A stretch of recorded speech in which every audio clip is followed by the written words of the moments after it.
Awal kisah ini dimulai dari 5 orang mahasiswa, Tony, Ahmad, Ogi, Agus, dan Dayat, memiliki satu impian bersama. Mendaki Gunung Merapi dan menyaksikan matahari terbit dari puncaknya. Setelah merencanakan dengan matang, mereka memutuskan untuk memulai pendakian saat tengah malam tiba, berharap bisa mencapai puncak sebelum fajar menyingsing. Pada suatu hari yang sudah mereka berlima rencanakan akhirnya tiba. Pada hari itu mereka berlima berkumpul di kos Tony karena mereka berlima adalah mahasiswa perantauan. Setelah agak siang akhirnya mereka berangkat dari kos menuju Gunung Merapi. Setelah 4-5 jam perjalanan akhirnya mereka tiba di lokasi.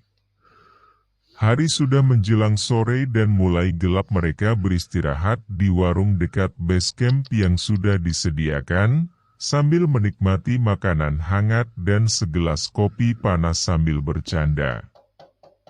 Malam itu, mereka berkumpul di base camp. Tony, yang paling berpengalaman dalam pendakian, memimpin briefing singkat tentang rute dan peralatan yang harus dibawa. Setelah memastikan semuanya siap, mereka mulai melangkah memasuki hutan yang gelap dan misterius. Pastikan untuk tetap bersama-sama, ya. Gunung ini bisa sangat menyesatkan, kata Tony, mengingatkan teman-temannya. Ogi, yang dikenal sering membuat lelucon, berkata sambil tertawa, tenang saja, Tony. Kita ini sudah seperti keluarga, tak mungkin terpisah. Awalnya, perjalanan terasa menyenangkan. Mereka saling bercanda dan berbagi cerita untuk menghilangkan rasa lelah. Namun, semakin tinggi mereka mendaki, suasana semakin sunyi dan dingin. Hanya suara langkah kaki mereka dan desir angin yang menemani. Tiba-tiba, Agus merasa ada yang aneh. Dia melihat sosok bayangan di antara pepohonan. Kalian lihat itu enggak? Tanyanya sambil menunjuk ke arah bayangan tersebut. Dayat menggeleng, enggak ada apa-apa, Gus. Mungkin kamu cuma capek. Namun, tidak lama kemudian, Ahmad dan Dayat yang berada di belakang rombongan, merasakan sesuatu yang ganjil. Mereka mendengar suara bisikan dan melihat kilatan cahaya aneh yang mengundang mereka untuk mengikuti. Dayat, kamu dengar itu? Tanya Ahmad sambil menunjuk ke arah suara. Iya, mungkin ada yang butuh bantuan, jawab Dayat tanpa berpikir panjang. Tanpa sepengetahuan Tony, Ogi, dan Agus, Ahmad dan Dayat memisahkan diri dari rombongan, mengikuti suara dan cahaya aneh tersebut. Mereka berjalan semakin jauh dari jalur pendakian utama.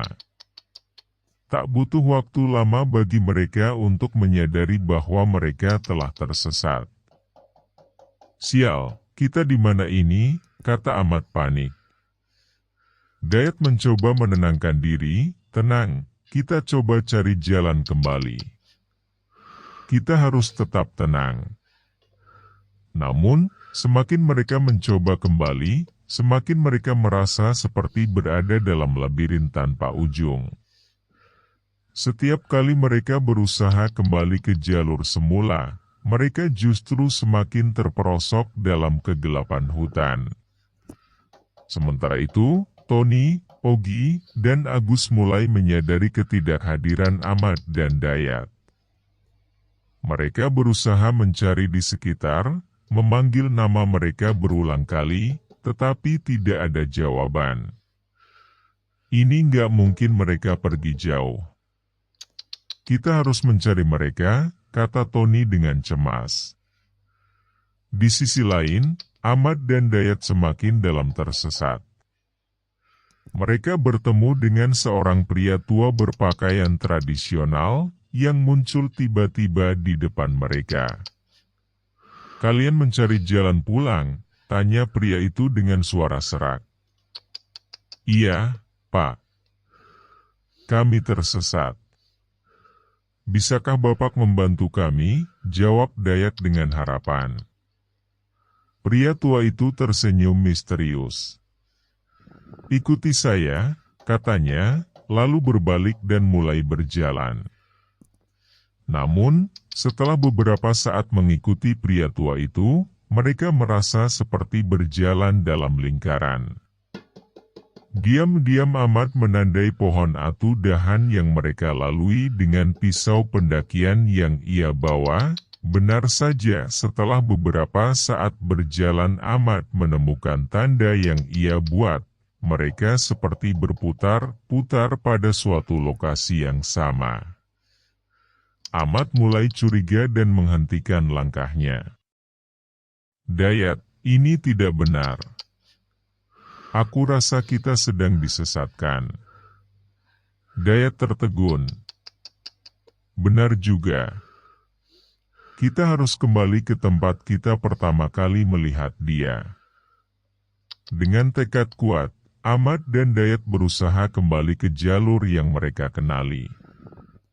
Setelah beberapa saat setelah mereka berdua meninggalkan pria tua yang mereka ikuti, Ahmad dan Dayat merasa mereka berdua sedang diikuti. Ahmad dan Dayat terus berjalan, tiba-tiba di balik pohon besar di balik asap tipis mereka berdua melihat pria tua yang mereka tadi ikuti. Sontak mereka berdua kaget dan berlari dengan nafas yang tersengal.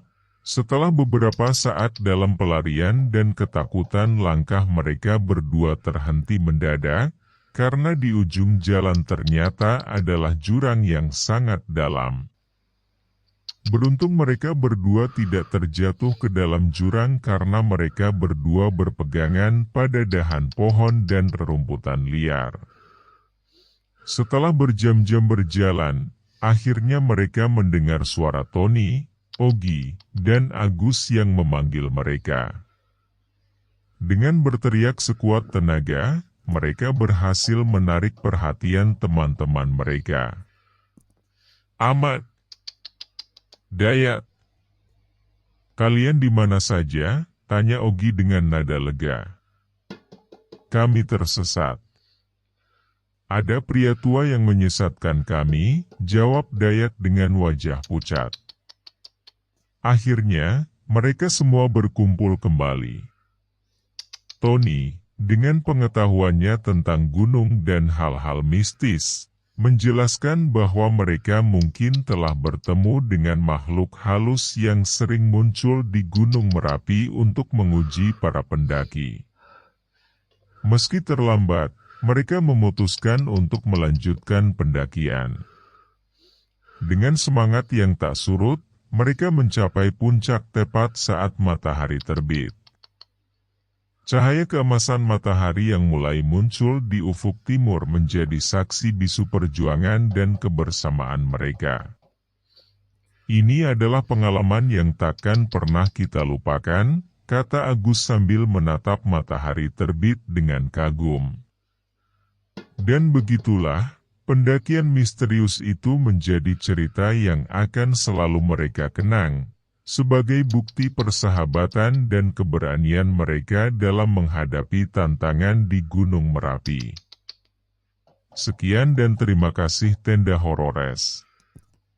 Sampai jumpa lagi di Tenda Horor episode selanjutnya. Jangan lupa like, comment, dan subscribe channel Bang Ceper 7.